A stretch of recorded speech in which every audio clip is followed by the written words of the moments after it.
이튿날 요한이 예수께서 자기에게 나아오심을 보고 이르되, 보라, 세상 죄를 지고 가는 하나님의 어린 양이로다. 내가 전에 말하기를 내 뒤에 오는 사람이 있는데 나보다 앞선 것은 그가 나보다 먼저 계심이라 한 것이 이 사람을 가리킴이라. 나도 그를 알지 못하였으나 내가 와서 물로 세례를 베푸는 것은 그를 이스라엘에 나타내려 함이라. 내가 보매 성령이 비둘기같이 하늘로부터 내려와서 그의 위에 머물렀더라. 나도 그를 알지 못하였으나 나를 보내어 물로 세례를 베풀라 하신 그이가 나에게 말씀하시되, 성령이 내려서 누구 위에든지 머무는 것을 보거든 그가 곧 성령으로 세례를 베푸는 이인 줄 알라 하셨기에 내가 보고 그가 하나님의 아들이심을 증언하였노라. 또 이튿날 요한이 자기 제자 중 두 사람과 함께 섰다가 예수께서 거니심을 보고 말하되, 보라, 하나님의 어린 양이로다. 두 제자가 그의 말을 듣고 예수를 따르거늘 예수께서 돌이켜 그 따르는 것을 보시고 물어 이르시되, 무엇을 구하느냐? 랍비여, 어디 계시오니이까? 랍비는 번역하면 선생이라. 와서 보라. 그러므로 그들이 가서 계신 데를 보고 그날 함께 거하니 때가 10시쯤 되었더라. 요한의 말을 듣고 예수를 따르는 두 사람 중에 하나는 시몬 베드로의 형제 안드레라. 그가 먼저 자기의 형제 시몬을 찾아 말하되, 우리가 메시아를 만났다. 메시아는 번역하면 그리스도라. 데리고 예수께로 오니 예수께서 보시고, 네가 요한의 아들 시몬이니 장차 게바라 하리라. 게바는 번역하면 베드로라. 첫 주일을 보내고 오늘 우리는 대림절 두 번째 주간을 맞이했습니다. 대림절은 기다림의 계절이라고 할 수 있죠.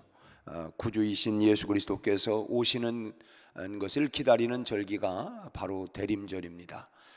또 다른 말로는 강림절이라고도 이렇게 부르는데, 구주께서 하늘의 보좌, 영광 보좌를 버리시고 이 땅에 내려오심을 기다린다라고 하는 뜻으로 강림절이라고도 부르고 있습니다. 우리의 기다림은 바로 예수님, 그리고 지금 우리는 다시 오실 예수님을 기다리고 있습니다. 그렇다면 우리가 기다리는 예수님은 과연 누구신가?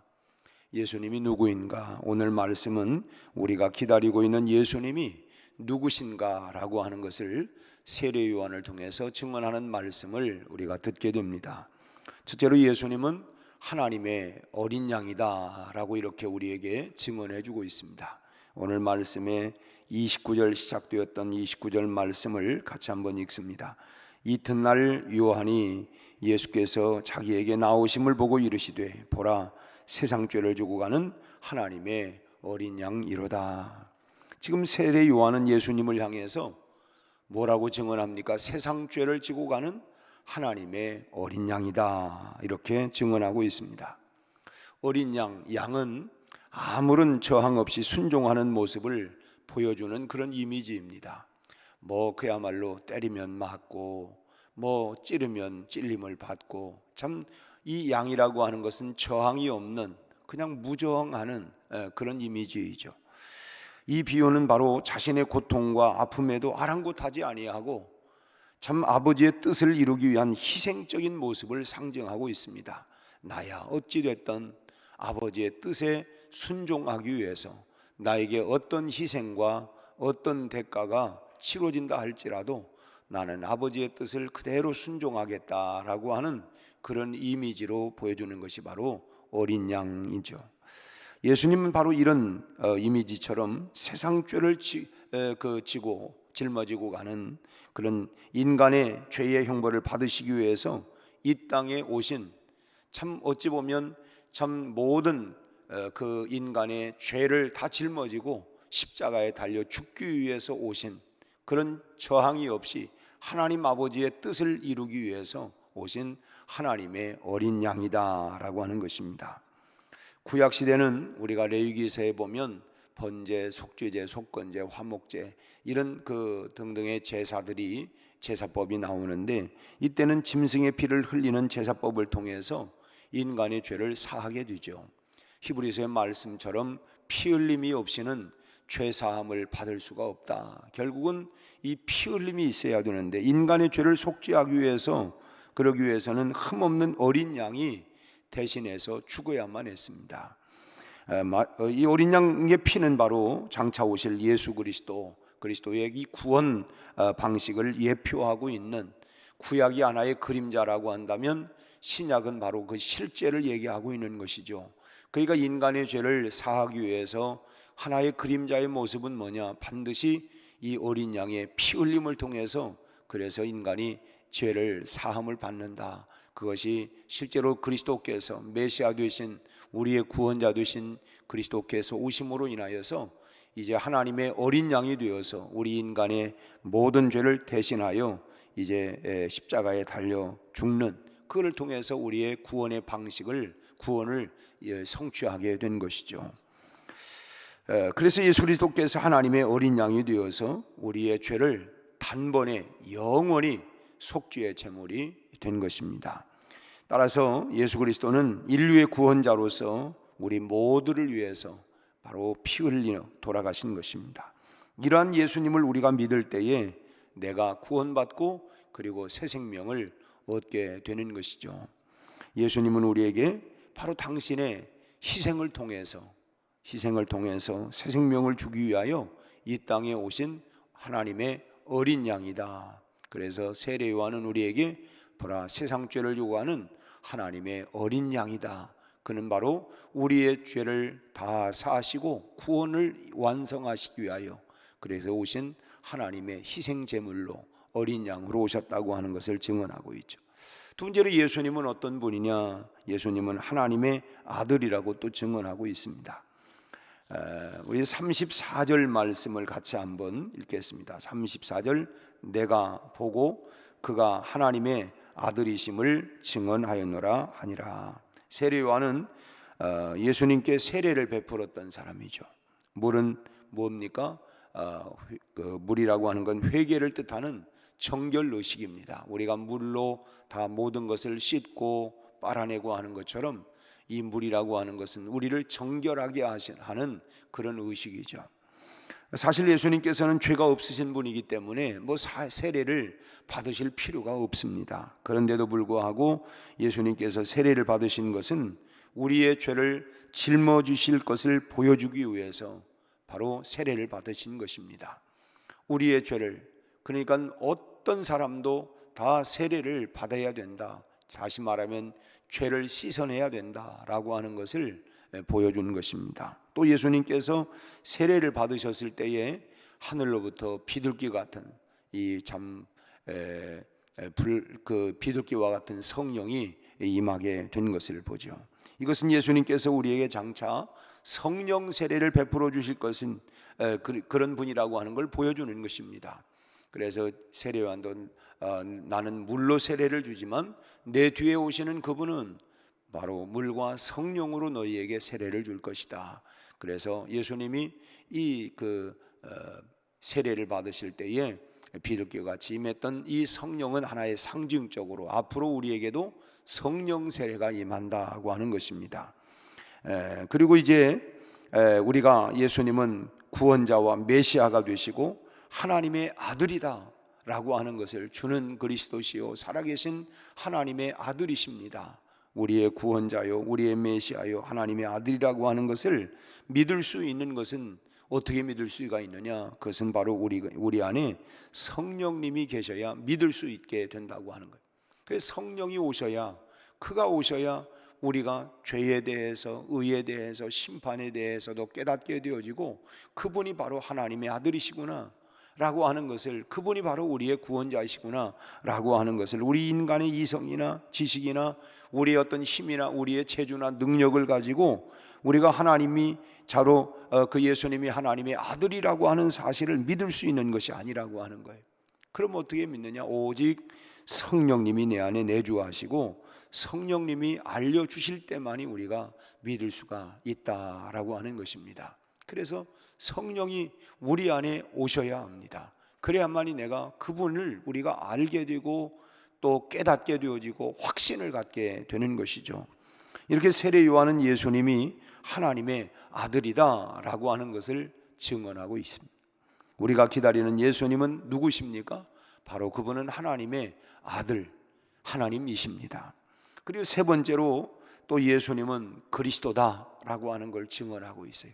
41절 말씀에 41절을 같이 한번 읽습니다. 그가 먼저 자기 형제 시몬을 찾아 말하되 우리가 메시아를 만났다 하고, 메시아는 번역하면 그리스도다, 그리스도라. 세례 요한은 예수님을 하나님의 어린 양으로 또 하나님의 아들로 그렇게 증언을 했을 때에 세례 요한의 제자 가운데 두 사람이 예수님을 따라갔습니다. 그 중에 한 사람이 바로 안드레. 이 안드레는 즉각 시몬 자기 형제 베드로에게 가서 예수님이 바로 메시아다라고 하는 것을 증언하고 있죠. 예수님이 바로 메시아다. 이 메시아라고 하는 것은 기름을 부음 받은 자라고 하는 뜻인데, 자기 백성을 죄에서 구원하기 위해서 이 하나님의 기름 부음을 받기 위하여 선택받은 자다라고 하는 뜻입니다. 이스라엘 백성들은 수많은 시간 동안 그들은 메시아를 기다려 왔습니다. 우리를 구원할 메시아. 물론 예수님 당시에 그들은 이스라엘이 이제 속박 속에, 로마의 속박 속에 있었기 때문에, 그래서 그들은 정치적인 메시아로, 또 어떤 사람은 경제적인 메시아로, 이 다양한 메시아를 기다려, 어쨌든 그들은 계속해서 자기들을 구원해 줄 수 있는 그런 메시아를 기다리고 있었던 겁니다. 물론 그들이 이스라엘의 역대 왕들이 다 뭡니까? 하나의 참, 그래서 왕에게, 제사장에게, 선자에게 기름을 부은 것은 그들이 하나님의 말씀을 전해주거나 또 우리를 대신해서 참 중보를 해주거나 또는 실질적으로 이제 왕이 이스라엘 백성들을 구원할 수 있는, 그래서 끊임없이 그들은 자기를 구원할 수 있는, 자기들을 구원할 이런 메시아를 기다리고 있어요. 세례 요한은 그들이 기다려왔던 예수님이 바로 그 메시아다라고 하는 것을 증언하고 있는 것이죠. 그분이 바로 메시아다. 주님이 다시 오심을 기다리고 있는 경건한 이 대림절 절기를 우리가 지금 지나고 있습니다. 우리도 역시 예수님을 구원자로 그리고 메시아로 분명히 믿고, 그분이 또 하나님의 아들이라고 하는 사실을 우리가 분명히 믿고 주님을 따르며 또 주님을 증거하는 삶을 우리가 이 대림절을 보내면서 또 이런 증인으로서의 삶을 세례 요한이 우리에게 증언해 주었던 것처럼 우리는 또 다른 사람들에게 바로 예수님이 메시아다, 예수님은 하나님의 아들이다, 예수님은 우리를 구원하시기 위한 구원자다라고 하는 것을 우리가 증언을 해야 하는 줄로 믿습니다. 우리가 기다리고 있는 예수님은 바로 하나님의 뜻을 이루기 위해서 온전히 순종하는, 자기를 참으로 처복종하고 십자가에 죽기까지, 그래서 우리를 이처럼 사랑하신 하나님의 뜻을 이루기 위하여 온전한 순종 그리고 온전한 희생을 통해서 하나님의 뜻을 이루고 우리를 구원해 주신 것이죠. 우리가 기다리는 예수님은 하나님의 아들 그리고 우리의 구원자이십니다. 우리는 바로 주님을 사모하며 기다리는 이 경건한 대림절 기간을 우리가 보내야 할 줄로 믿습니다. 우리가 다시 한번 그 주님을 우리가 묵상하면서 하나님의 뜻을 이루기 위하여 참으로 온전한 희생을 통해서 그 뜻을 이뤄냈던 주님을 묵상하고, 또 그분은 나의 구원자, 그분은 하나님의 아들, 우리가 그분과 함께 동행하는 삶을 우리가 살아가고, 또 참 성경에 수많은 인물들이 나오지만 결국 예수님에 대해서 분명한 고백을 하고 있습니다. 그 유명한 베드로의 고백, 주는 그리스도시요 살아계신 하나님의 아들이십니다. 이렇게 고백을 한 것처럼 오늘 이제 우리도 예수님을 우리가 기다리면서 이제 지금 내가 기다리는 예수님은 어떤 분인가, 내가 지금 사모하고 기다리고 있는 그 예수님은 나에게는 어떤 분인가 라고 하는 신앙의 분명한 고백을 우리가 할 뿐만 아니라 이런 고백들을 우리가 다른 사람들과 나눠야 할 것입니다. 내가 믿는 예수님은 누구신가? 우리가 조금 전에 불렀던 찬송점 예수님은 누구신가? 그 나에게 있어서 예수님은 누구인가? 세례 요한이 고백하고 있는, 그리고 증언해주고 있는 예수님이 누구신가? 오늘 우리가 그 예수님을 다시 한번, 내가 기다리고 있는 그 예수님이 누구신가를 이 대림절을 보내면서 다시 한번 우리가 고백하고 또 증언하는 삶을 우리가 살아가야 할 줄로 믿습니다. 더 나아가서 우리가 기다리고 있는 예수님은 우리 이웃들에게 분명하게 우리가 전하는 삶으로 살아갈 뿐만 아니라 사실 그들도 어쩐 면에는 누군가 나를 구원해 줄 수 있는 자를 기다리고 있다고 볼 수 있어요. 내가 참 오호라 나는 곤고한 사람이로다. 이 사망의 골짜기에서 누가 나를 건져낼 수 있느냐? 이 죄악의 골짜기, 죽음의 골짜기, 이런 골짜기에서 나를 해방하고 나를 구원할 자가 누구냐? 어쩌면 여기에 대한 참 아우성을 하고 있다고 할 수 있어요. 우리는 바로 그분이 바로 예수 그리스도임을 우리가 증언하는 이 대림절 기간 동안 다시 오실 주님을 우리가 기다리기도 하지만 또 우리가 기다리고 있는 주님이 어떤 분이신가, 그리고 우리가 이 주님을 우리가 증언하고 또 전하는 이런 또 한 주간의 삶을 살아내고 또 우리 안에 그 주님의 기쁨, 또 성탄의 기쁨과 감격과 또 이런 은혜가 우리 모두에게 충만한 또 한 주간이 될 수 있기를 주님의 이름으로 축원합니다. 기도하겠습니다. 하나님 아버지, 참 변함없는 사랑으로, 참 한없는 사랑으로 우리를 여전히 사랑해 주시고 은혜를 베풀어 주신 것을 감사합니다. 하나님은 항상 우리에게 가장 좋은 것으로 주시는 분이심을 우리가 믿습니다.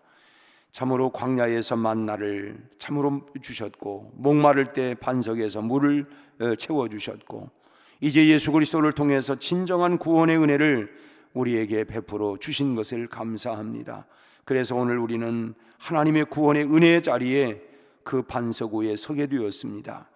오 하나님, 그 은혜 속에서 이제 우리는 다시 오실 주님을 기다리는 절기를 보내게 되었는데, 간절히 바라기는 순종했던 어린 양처럼 우리도 주님의 뜻에 순종하는 삶이 되게 하여 주시옵소서. 그리하여서 참 예수님이 진정한 구원자라고 하는 것을 증언하는 삶을 담대하게 살아갈 수 있게 하여 주옵소서. 이 아침에 주님 앞에 다시 한번 간구합니다. 하늘에 참으로 신령한 하나님의 은혜를 우리에게 부어주시고 성령의 충만함을 부어주셔서 오늘도 구원의 기쁨과 감격 속에 살아가게 하여 주옵시고, 그 주님과 우리가 동행하며 참으로 세상을 이겨나갈 수 있는 능력을 우리에게 부어 주옵소서. 특별히 아버지 하나님, 연약한 우리 성도들을 주님 만져주셔서 하나님이여 참으로 마음의 병을, 하나님이여 또 육체의 질병을 하나님이여 치료하여 주옵시고, 하나님이여 우리를 묶고 있는 모든 정신의 악한 것도 다 떠나가게 하여 주옵시고, 우리를 영육 혼이 강건하게 하시고 회복시켜 주시옵소서. 우리 아버지 하나님, 오늘 이 아침에 각자 하나님 기도하는 모든 간구도 우리 하나님께서 들어 응답하여 주시옵시고, 이 한 주간 주님과 동행하며 우리의 가정에서, 직장에서, 일터에서 우리 아버지 하나님, 우리 모든 사랑하는 자녀들 캠퍼스 하나님이여 학업부에도 주님이 은혜를 베풀어 주옵시고, 한 해를 마무리하는 이때에 한 해의 결산을 잘 마무리하고 새해를 우리가 하나님이여 믿음으로 설계하고 준비하고 주님과 동행하는 계획을 세워가게 하여 주옵소서. 우리 아버지 하나님, 다시 한번 우리의 연약함을 회복시켜 주시고 일으켜 주시옵시고, 아버지 하나님, 금년에 우리 교회 표어대로 일어나 빛을 발할 수 있도록 다시 한번 일으켜 주시옵소서. 모두에게 하나님의 성령으로 충만케 하여 주옵소서. 예수님 이름으로 기도하옵나이다. 아멘.